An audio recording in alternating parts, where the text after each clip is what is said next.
And if I'm Travis Hunter, all jokes aside, I'm putting it out right now.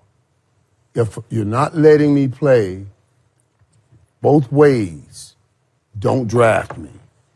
I fully intend on playing both ways in the National Football League. You already made up your mind that he's going to play on one side, and you gave him the side. I think he should be a corner because ball control and being able to attack the ball from a cornerback position is much more valuable than a receiver position because I can't find corners that can do it. Okay, then that means you can't stop me from playing corner, but I can also play wide receiver. I'm not letting them dictate my story.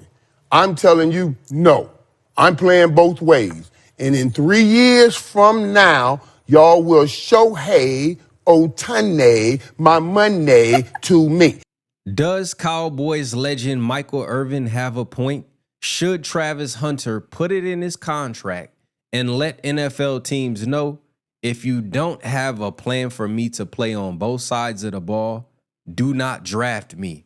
Now, we rarely see players play on both sides of the ball in the National Football League. We've seen players do it in college, but it's very hard to do it in the NFL. For example, if you were going up against the Dolphins, you might see Tyreek Hill as a corner, and then when you go back out as a wide receiver, you may see Jalen Ramsey, and the list goes on and on. There are some very good skill position players in the National Football League. They're all just as fast as you. They're all just as smart as you. And typically, when you have a dominant receiver in the league, you get doubled, you get bracketed. You think about Justin Jefferson, you think about Jamar Chase. Those guys get so much attention. They get game plan for. And so would he be dominant playing on both sides? Or is it better for him to master one side of the ball? Could he play on a snap count where if he plays wide receiver, he plays a little nickel? If he plays DB or he's on one side of the field, he's the DB1 or the DB2, then he plays on a snap count as a wide receiver. Maybe he plays in the slot. Maybe he plays on red zone packages, right? In close in the red zone where he can basically, in those last 10 yards, basically be a huge problem for defensive teams, right? So I'm not mad at Travis Hunter for wanting to play both sides, but it sounds good in theory, but in actuality, you have not seen it, right? Coach Prime would play on a limited snap count.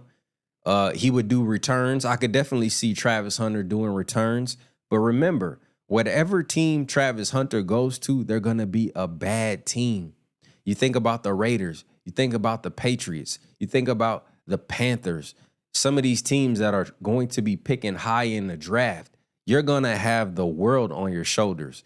They don't have, like the Raiders right now, they have Brock Bowers as a tight end. They don't have a dominant number one where you can be the number two and get some of that attention away from you, right? And then on defense, it's just as bad. You're going to have to take on the A.J. Browns. You're going to have to take on, the different dominant wide receivers. If you play against the Broncos, then you got Patrick Surtain on you.